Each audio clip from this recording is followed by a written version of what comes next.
안녕하세요. 우리 친구들 반갑습니다. 여러분의 명랑한 사회쌤 명쌤입니다. 자, 우리 앞 시간에요. 6.25 전쟁 이후부터 1960년대, 1970년대, 1980년대 우리나라 경제가 어떻게 성장했는지 그 과정을 비교해 봤죠. 근데 아직 좀 시간을 더 살펴봐야 될 게 1990년대는 어떠한 모습이었을지, 그리고 2000년대 이후 오늘날의 경제 성장 모습은 어떠한지 살펴봐야 되겠죠. 이번 시간에 그것도 살펴볼 거고요. 더불어서요, 경제가 성장하면서 수출액 증가, 국민소득 증가, 당연히 우리나라 국민들의 생활도 달라졌을 거예요. 경제 성장의 결과 달라진 생활 모습까지 살펴보도록 할게요. 자, 첫 번째 1990년대 이후 경제 성장의 모습입니다. 먼저 90년대 발전한 산업부터 볼게요. 90년대. 자, 반도체 산업이 1990년대 가장 핵심적인 산업이에요. 60년대 경공업 제품이에요. 신발, 의류 이런 걸 주로 생산했죠. 70년대는요. 중화공업이 발달했는데 이게 좀 구분이 되어야 할 게 70년대는 조선 철강 산업이요. 80년대까지도 계속 중화공업이 발달해요. 단 80년대는 자동차, 전자산업이 또 새롭게 발달합니다. 차이점 잘 구분되었죠. 그리고 90년대 가면은 반도체 산업이 가장 주요 산업으로 발전하는 모습이 나타나는 거예요. 컴퓨터, 가전제품의 생산이 늘어나면서 핵심 부품인 반도체의 중요성이 커집니다. 그러면서 우리나라 기업들의 노력으로 1990년대에는 세계적으로 성능이 뛰어난 반도체를 생산하는 그런 모습이 나타나는 거예요. 1996년에는요, 우리나라가 반도체 세계 판매량 2위를 달성하기도 했어요. 그리고 더불어서 이제 정보통신 산업도 발달하죠. 이제 90년대 후반부터요, 정부, 기업이 정보화 사회의 경제 발전을 위해서 전국에 걸쳐서 초고속 정보통신망 이런 걸 만들어내요. 그리고 다양한 인터넷 관련 기업들이 생겨나면서 기존에 발달했던 산업들도 정보통신 기술의 영향을 받아서 더욱더 발전합니다. 선생님이 생생하게 기억나는 게 선생님은 1990년대 대학을 다녔어요. 그때 대학 처음 입학했을 때 새롭게 과제를 하면서 컴퓨터를 썼던 기억이 나요. 친구들하고 이제 여기에 나와 있는 통신망 같은 거 이용하면서 이야기 주고받으면서 이제 과제를 열심히 했던, 놀기도 했죠 물론. 그런 기억이 납니다. 처음에 할 때는 막 속도도 느리고 좀 답답한 게 있었는데 정말 몇 년 사이 빠르게 이 정보를 주고받을 수 있는 기술이 엄청나게 발달했던 걸 경험했던 기억이 납니다. 여러분은 이미 뭐 정보통신산업이 엄청나게 발달한 시기에 선생님을 만나고 있어서 이런 경험을 채 못했겠지만 90년대 그런 모습 나타났어요. 자, 그러면서 이제 국내 기업들이 이 시기 이제 컴퓨터 개발, 생산하기 시작하면서 개인용 컴퓨터 보급도 확대되고요. 관련된 산업들이 생겨나기도 합니다. 자, 이제 시간을 또 2000년대 이후 오늘날까지 확 당겨볼게요. 2000년대 이후부터는 이제 첨단 산업 빼놓을 수 없죠. 요즘에 4차 산업혁명 이런 표현 들어보지 않아요? 그래서 인공지능을 갖춘 로봇들이 많이 텔레비전 등을 통해서 소개되고 있어요. 이런 걸 바탕으로 오늘날은 이제 첨단 산업이다라는 걸 우리 친구들이 체감하고 있을 것 같아요. 자, 생명공학, 우주항공, 신소재산업, 로봇, 산업과 같은 고도의 기술이 필요한 첨단 산업이 발달하고 있습니다. 더불어서 이제 문화 콘텐츠 산업이라든지 의료 서비스 산업, 관광산업, 금융산업 등 사람들에게요, 즐거움을 주고 편리함을 제공해주는 서비스 산업 또한 빠르게 발달하고 있죠. 자, 문화 콘텐츠 산업, 그다음에 의료 서비스 산업이 사진으로도 확인이 되고 있는데요. 우리나라 한류라고 해서 우리나라 드라마, 영화, 그다음에 가수들의 노래 등등이 우리나라 안에서만 소비되는 게 아니라 전 세계적으로 퍼져나가면서 전 세계적으로 소비되고 있는 그런 모습도 오늘날 우리가 체감하고 있는 모습이잖아요. 그러한 식으로 2000년대 이후 서비스 산업이 크게 발전했다라고 생각하시면 돼요. 자, 그러면 우리 계속해서 이 시기별로 어떻게 우리나라의 경제가 성장해 왔는지 살펴봤어요. 이렇게 오늘날 경제가 성장하면서요, 당연히 다양한 모습들이 변화되었습니다. 어떻게 변화됐는지 그 모습을 살펴볼게요. 자, 새로운 산업의 발달로 더욱 성장을 이루면서요. 국제사회에서의 위상이 높아졌죠. 국민들의 생활 또한 더욱더 풍요롭고 편리해졌습니다. 이러한 글은 읽어보면 끄덕끄덕 자연스럽게 이해가 돼요. 근데 조금 더 구체적으로 어떻게 경제가 성장했는지 자료와 연관지어서도 살펴봐야 돼요. 자, 지금 여기에 나와 있는 자료가 국내 총생산이 연도별로 어떻게 바뀌었는지인데요. 이 국내 총생산이라고 하는 건 일정 기간 동안 한 나라 안에서 생산된 것을 이렇게 돈으로 바꾸어서 총 합해 놓은 거야 라고 생각하시면 돼요. 자, 1955년에 비교했을 때 2015년도 딱 정확한 금액을 읽지 않더라도요. 여러분 바닥에서부터 정말 1600조 원에 이르기까지 엄청나게 한 해 동안 우리나라 안에서 생산된 것의 총합이 큰 폭으로 늘었다는 걸 알 수 있죠. 자, 그리고요 또 1인당 국민 총소득이 어떻게 변했는지도 살펴보도록 할 텐데요. 이 1인당 국민 총소득이라고 하는 건 쉽게 이야기를 하면요. 국민 한 명이 1년 동안 얼마 벌었어? 이런 걸 계산해 놓은 거예요. 이것 또한 자 1975년에 30만 원이었던 1인당 국민 총소득이요. 2015년에는요. 약 3천만 원으로 크게 증가했어요. 1년 동안 여러분 30만 원을 벌던 나라예요. 30만 원. 상상이 돼요? 에이, 한 달 아니에요? 아니에요.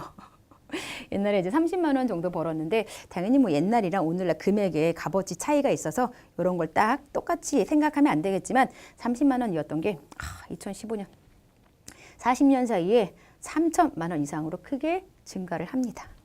자, 그러면서 이제 당연히 사람들의 생활 모습도 크게 달라졌죠. 정보통신 기술이 많이 변했어요. 뭐 정보를 주고받는 대표적인 수단으로 전화. 자, 경제가 성장하면서 스마트폰을 구입해 사용하는 사람들이 많아졌어요. 이전보다 쉽고 편리하게 다른 사람과 의사소통을 합니다. 이 스마트폰이 이제 거의 접었다 폈다 하는 이제 폴더식으로 바뀌는 제품이 나올 거라고 이제 막 말이 나오고 있더라고요. 접었다 펴요? 화면이 여러 개로 분할돼요. 훨씬 더 많은 것들을 한꺼번에 이용할 수 있는 그런 날이 멀지 않았다는 거죠. 게다가 텔레비전 같은 경우도 옛날에는 흑백 텔레비전이었는데 이제 경제가 성장하면서 컬러 텔레비전. 근데 옛날에는요 흑백 텔레비전마다도 집집마다 있지 않았어요. 이제 마을에 한두 개 있는 흑백 텔레비전으로 온 동네 사람들이 그 집에 모여서 같이 인기 있는 드라마를 보는 그런 모습이 옛날 모습이라면 이제 집집마다 뭐 컬러 텔레비전도 뭐 한 대, 두 대, 막 세 대까지 있는 집도 있죠. 방송국이 많아졌죠. 다양한 텔레비전 프로그램이 생겨나기도 했고요. 휴대전화로도요 영화, 방송을 보는 그런 세상이 되었습니다. 자, 이때 이제 전화 관련해서도요 1970년대만 해도요 전화가 너무 비싸요.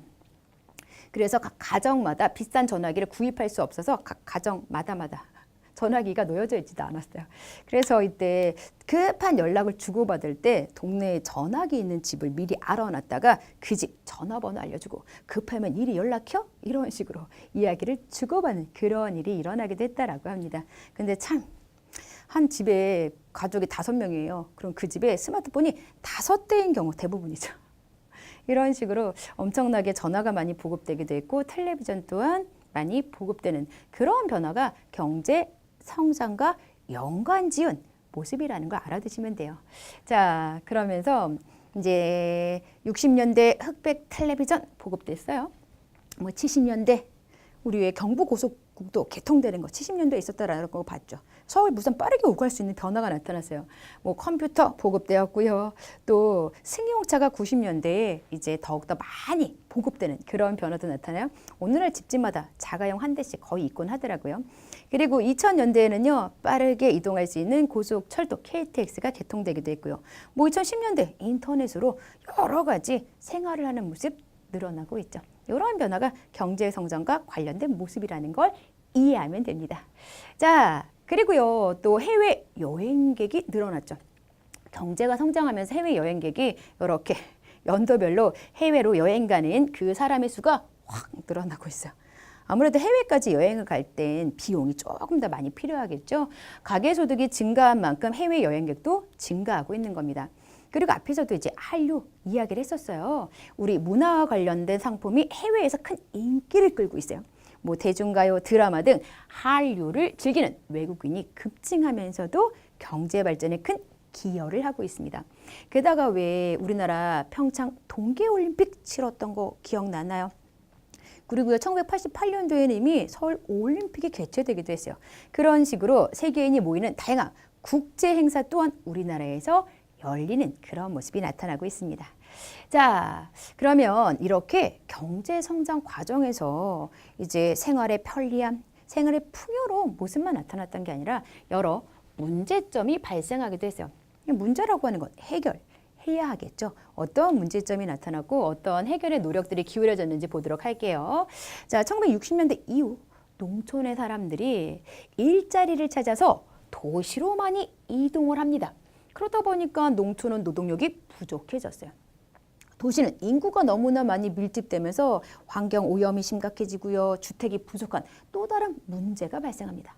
그리고요, 너무나 빠르게 여러 시설들을 만드는 과정에서 부실 공사가 발생했고요.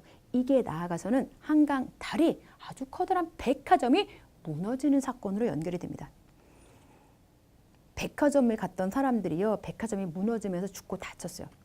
또 한강 다리가 무너지던 시간대가 출근 시간, 등교하던 아침 시간이었어요. 다리를 건너서 출근하던 사람들, 등교하던 사람들 등등이 물에 빠져 죽고 다칩니다. 이런 식의 좀 사건들이 발생하면서 국민들이 큰 슬픔을 느끼죠.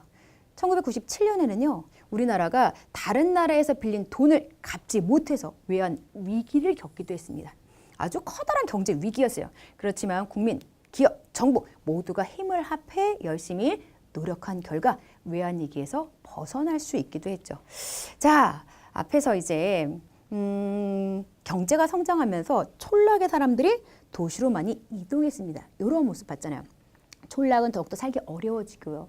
도시는 사람이 많으면서 또 다른 문제를 겪게 되었다라고 했는데 이러한 지역 격차만 발생하는 게 아니고요. 같은 지역에 살더라도 누구는 부유하고 누구는 빈곤한 빈부 격차 문제 같은 것도 발생을 합니다. 자, 경제적 양극화. 한쪽 끝에는 빈곤한 사람들, 한쪽 끝에는 부유한 사람들이 나뉘어지는 그런 문제가 발생하는 거예요. 자, 잘 사는 사람과 그렇지 못한 사람의 소득 격차가 더욱 커지고 있어요. 노인, 장애인, 실업자 이러한 사회적 약자들을 위한 여러 제도, 정책 같은 게 필요해요. 뭐 시민 단체에서 이제 음식도 제대로 먹을 수 없는 그러한 사회적 약자층을 대상으로 해서 무료로 급식 나눠주는 그런 봉사활동도 벌어지고 있고요. 뭐 복지 정책을 위한 여러 가지 법률을 만들기도 하고 정부에서는요, 생계, 양육비의 일부를 지원하고 학비를 지원하는 그런 정책을 펴고 있기도 합니다. 그리고 또 근로자, 기업자 간의 갈등이 벌어지는 그러한 문제도 있는데요. 자, 경제 상황이 좋지 않으면요, 일자리를 잃는 실업자가 증가하기도 해요. 그러면서 이제 일하는 근로자, 기업을 운영하는 경영자 사이에 서로 다른 생각을 바탕으로 해서 충돌하는 갈등이 벌어지기도 합니다. 이럴 때 이제 정부가 좀 중재를 하는 그런 노력을 기울이기도 하고요. 또 이러한 환경을 좀 개선하기 위해서 더 많은 대화도 나눠보고 새로운 정책을 찾기 위해서 노력하는 해결의 노력들이 필요할 텐데요. 뭐 예를 들어서 실업자가 늘어나다 보니까 일자리를 찾는 사람들이 좀 먹고 사는 게 어려울 수도 있잖아요. 이런 식의 일자리 소개를 위한 취업 박람회 같은 걸 좀 더 앞장서서 정부에서 벌인다거나 뭐 지방자치단체에서 벌인다거나 이렇게 박람회를 벌일 때 여러 기업들이 적극적으로 참여해서 일자리를 구하는 사람들에게 여러 가지 일자리 구할 기회를 제공해주는 노력을 기울여야 한다라고 생각하면 됩니다. 자, 그 다음에 경제가 성장하면서 당연히 환경 오염 문제가 심각하게 발생을 하죠. 우리 주변 환경이 급속도로 오염, 게다가 에너지 자원도 부족한 문제가 발생하고 있어요. 이러한 환경오염 문제 같은 경우 정부, 기업, 시민 뭐 누가 더 먼저 노력해야 된다라고 할 것 없이 모두가 환경을 우선적으로 생각하고 보호하기 위해 다양한 노력을 기울여야 해요. 예를 들어서 정부 같은 경우 좀 친환경 에너지를 바탕으로 해서 전기 자동차 보급 지원 정책을 펼치는 거죠. 이제 전기 자동차를 만들려고 하는 기업에게 여러 가지 혜택을 제공해 주면요, 그 기업이 더욱더 적극적으로 전기 자동차 개발할 수도 있는 거잖아요. 그런 좀 노력을 기울인다거나 기업들 스스로도요, 친환경 제품을 만들고 판매하려고 노력해야 돼요. 이런 식의 다양한 노력을 바탕으로 해서 점점 환경 오염 문제를 줄여가야 된다라고 생각하면 됩니다. 자, 여기에는요, 환경 보호 운동 버리고 에너지 전략 운동 버리고 뭐 정부가 전기 자동차 보급 지원 정책을 펴는 그러한 모습, 기업의 친환경 제품 판매 모습이 소개되어 있어요. 이런 것들이 환경 오염 문제를 해결하기 위한 다양한 모습이구나라고 생각하면 될 것 같습니다. 자, 우리 열심히 공부했잖아요. 퀴즈로 마무리해 보도록 할게요. 우리나라는 1996년에 반도체 세계 판매량 2위를 달성했어요. 즉 1990년대 반도체 산업이 크게 발전했구나. 이렇게 정리할 수 있어야 돼요. 자, 우리의 대중가요, 드라마 등 한류를 즐기는 외국인이 늘어나고 있죠. 자, 이렇게 한류가 또한 우리 경제 성장에 큰 기여를 하고 있다는 것도 알아두어야 돼요. 급격한 경제 성장으로 우리 주변의 환경이 급속도로 파괴가 되었어요. 그래서 에너지 자원 또한 매우 부족한 환경 오염 문제가 발생했지만 다양한 노력을 바탕으로 이러한 문제 차츰차츰 해결해 가야 한다는 거 정리해 두어야 합니다. 자, 우리 친구들 이번 시간에도요, 열심히 공부하느라고 수고 많았습니다.